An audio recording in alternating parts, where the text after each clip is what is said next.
Halo sahabat, balik lagi bareng Jane di sini. Kali ini aku bakal ceritain sebuah kisah menarik, cocok nemenin kamu dengerin ini sambil motoran, mau tidur ataupun lagi santai. Tahun 1936, di pelabuhan Surabaya yang sibuk dan dipenuhi bau garam laut, sebuah kapal megah bernama SS Van der Wijk berdiri gagah di dermaga, siap berlayar menuju Makassar dengan ratusan penumpang di dalamnya. Kapal itu bukan sembarang kapal, karena milik perusahaan pelayaran Belanda terkenal, Koninklijke Paketvaartmaatschappij, yang waktu itu dikenal punya armada paling modern di Hindia Belanda. Bagi banyak orang, menaiki kapal ini seperti menjejak kemewahan Eropa di tengah lautan tropis, dengan kabin berkarpet lembut, dinding kayu mengilap, dan aroma parfum mahal bercampur udara asin laut. Tapi di balik segala kemegahan itu, ada sesuatu yang terasa janggal. Sebuah ketegangan halus yang hanya bisa dirasakan oleh mereka yang peka terhadap pertanda buruk. Pada tanggal 20 Oktober, kapal mulai meninggalkan pelabuhan dengan bunyi peluit panjang yang menggema ke seluruh perairan, diiringi lambaian tangan para keluarga yang berdiri di dermaga, menatap dengan harapan dan doa. Cuaca hari itu tampak sempurna. Langit cerah, laut tenang, dan angin berhembus lembut, seolah memberikan restu untuk perjalanan panjang itu. Namun, tak ada satupun yang tahu bahwa di bawah permukaan laut yang biru itu, bencana sudah menunggu dalam diam. Beberapa jam setelah berlayar, beberapa kru di ruang mesin melaporkan adanya getaran kecil dan suara aneh dari bawah dek, tapi perwira senior menanggapinya dengan santai, menyebutnya hanya gangguan biasa. Saat sore berganti malam, penumpang mulai menikmati makan malam mewah di ruang utama. Ditemani musik lembut dari gramofon dan lampu gantung yang berkilau seperti bintang. Tak satupun dari mereka menyadari bahwa di saat yang sama, lambung kapal mulai miring perlahan, seperti ada kekuatan tak terlihat yang menariknya ke kedalaman laut. Beberapa menit kemudian, air mulai merembes dari celah-celah baja, mengisi ruangan di bagian bawah tanpa suara, seperti hantu yang merayap tanpa ingin diketahui. Ketika alarm darurat akhirnya berbunyi, semuanya berubah menjadi kekacauan. Suara logam bergesekan, teriakan panik, dan langkah kaki yang saling bertubrukan dalam kegelapan yang mulai menelan cahaya. Para penumpang berdesakan menuju sekoci, tapi sebagian besar tidak sempat. Kapal miring lebih cepat dari yang diperkirakan, dan air laut masuk dengan kekuatan menghancurkan.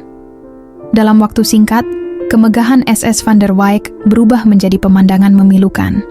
Sebuah bangkai besi raksasa yang tenggelam perlahan di bawah ombak, membawa ratusan nyawa ke dasar laut. Dari ratusan penumpang yang ada, hanya segelintir yang berhasil bertahan hidup, sementara sisanya lenyap bersama kapal, menyisakan misteri dan kesedihan yang tak pernah benar-benar tenggelam. Malam itu Laut Jawa begitu tenang, tapi keheningannya justru terasa mencekam, seperti menunggu sesuatu yang besar akan terjadi di bawah kegelapan yang pekat. Dari kejauhan, beberapa nelayan melihat cahaya oranye samar di permukaan laut, seolah berasal dari kapal yang terbakar perlahan. Tapi ketika mereka mencoba mendekat, cahaya itu lenyap begitu saja tanpa meninggalkan jejak.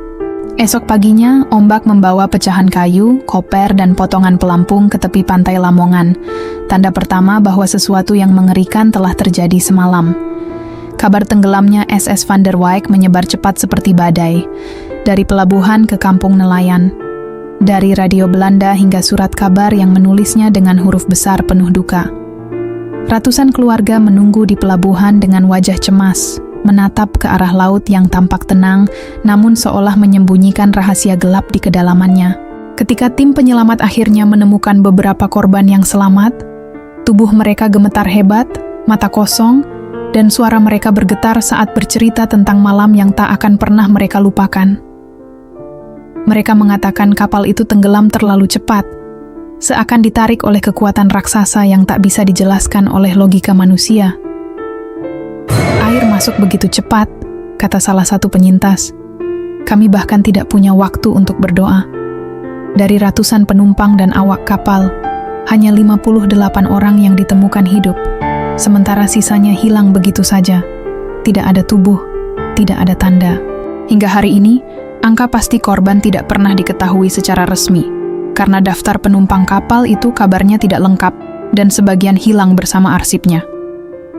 Seiring waktu, Tragedi ini mulai dibungkus dengan kisah-kisah mistis yang menebar dari mulut ke mulut, tumbuh menjadi legenda laut yang menakutkan namun memikat. Nelayan yang berlayar malam hari di sekitar lokasi karam sering mendengar suara aneh, teriakan samar, tangisan, bahkan suara orang memanggil nama dari tengah lautan gelap. Beberapa mengatakan mereka mendengar suara langkah kaki di atas dek perahu mereka sendiri, padahal tak ada siapapun selain mereka di atas laut yang sunyi.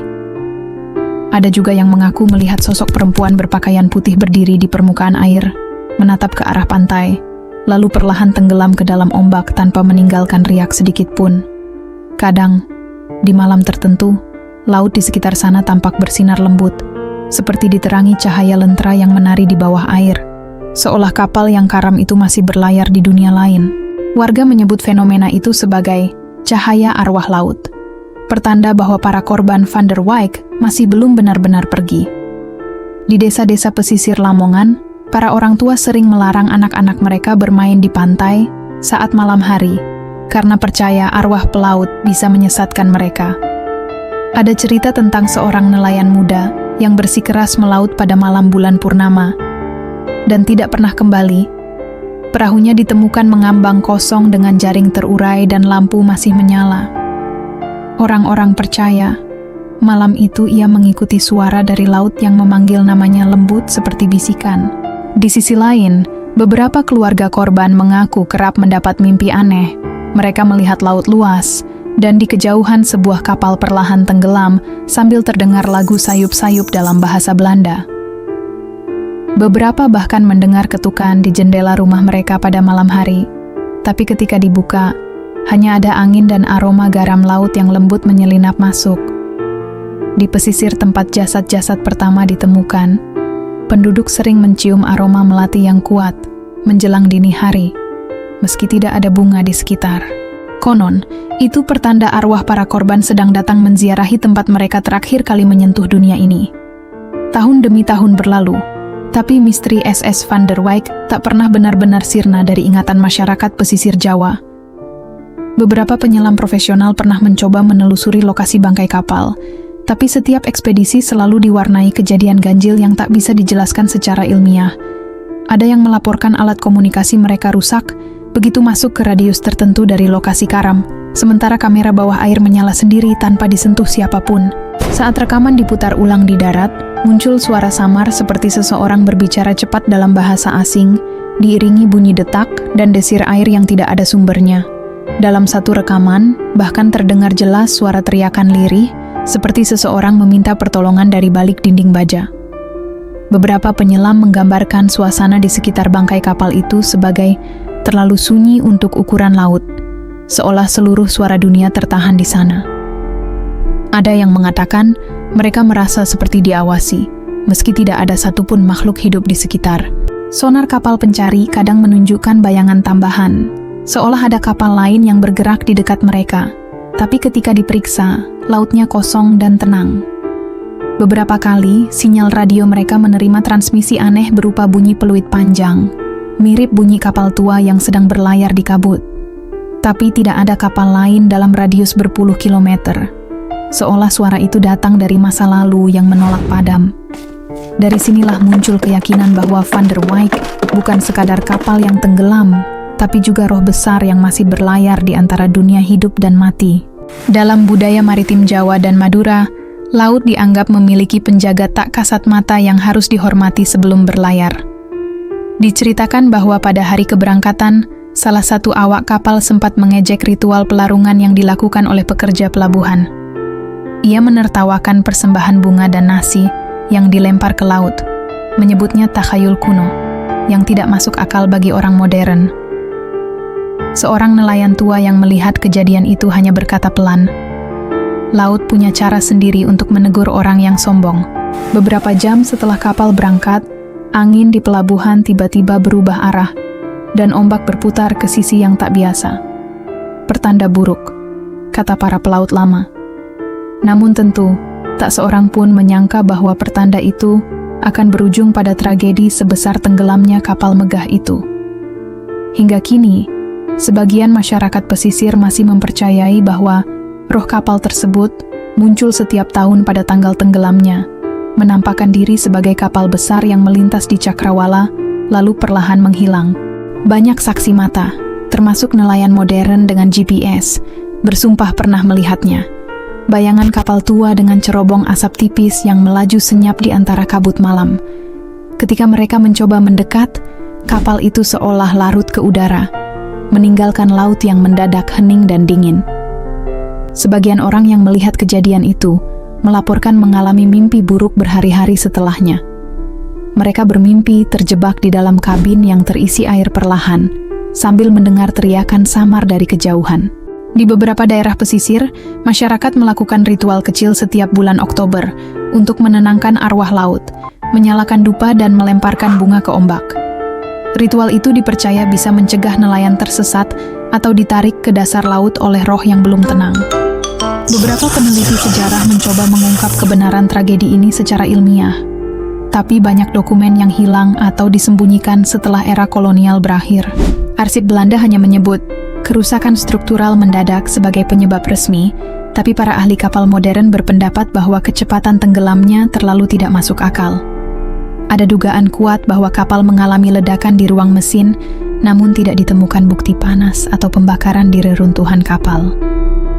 Beberapa ahli fisika laut justru percaya kapal itu tenggelam akibat pergeseran kantong gas metana di dasar laut yang menyebabkan tekanan ekstrem mendadak. Tapi teori ini pun tidak sepenuhnya menjelaskan mengapa tidak ditemukan puing besar sama sekali di permukaan laut waktu itu. Sebagian pihak malah percaya SS Van der Wijk hilang bukan hanya karena kecelakaan fisik, melainkan karena ditelan oleh sesuatu yang berada di luar pemahaman manusia. Beberapa saksi dari kapal lain melaporkan langit malam itu berubah warna menjadi kehijauan sebelum tenggelamnya kapal, fenomena yang tak pernah bisa dijelaskan sampai sekarang. Ada pula laporan bahwa kompas dan radio kapal sekitar ikut terganggu selama beberapa menit, seolah ada medan magnet raksasa muncul tiba-tiba dari dasar laut. Dalam catatan pelaut lama, lokasi tenggelamnya kapal sering disebut sebagai laut yang menangis, karena ombak di sana terdengar seperti suara manusia meratap ketika malam tiba. Nelayan yang berani melaut ke wilayah itu kadang mendengar gema peluit kapal yang samar tapi panjang, seperti panggilan dari dunia lain. Beberapa bahkan mengaku mendengar lagu Belanda tua yang muncul dari tengah laut tanpa sumber, diiringi angin dingin yang membuat bulu kuduk berdiri. Ada kisah seorang penyelam yang menemukan jam saku di dasar laut dekat bangkai kapal. Anehnya, jarum jam itu berhenti tepat di waktu kapal dilaporkan tenggelam. Benda itu kini disimpan di museum kecil di Surabaya, tapi beberapa pengunjung mengaku mendengar bunyi tik-tik halus setiap kali mereka berdiri terlalu dekat.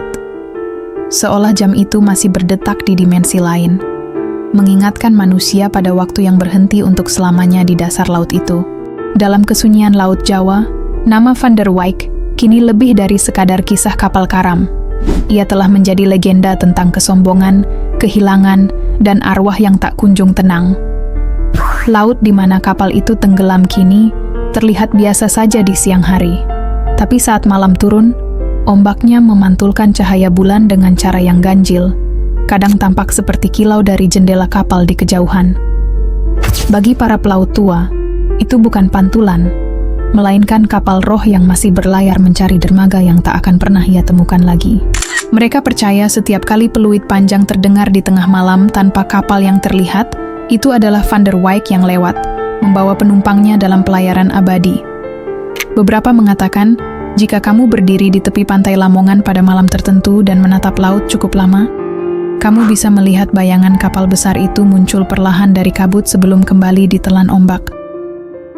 Para tetua desa berpesan, jika kau melihatnya, jangan pernah memanggil atau melambaikan tangan, karena siapapun yang mencoba berkomunikasi dengannya konon akan dibawa ikut dalam pelayarannya berikutnya.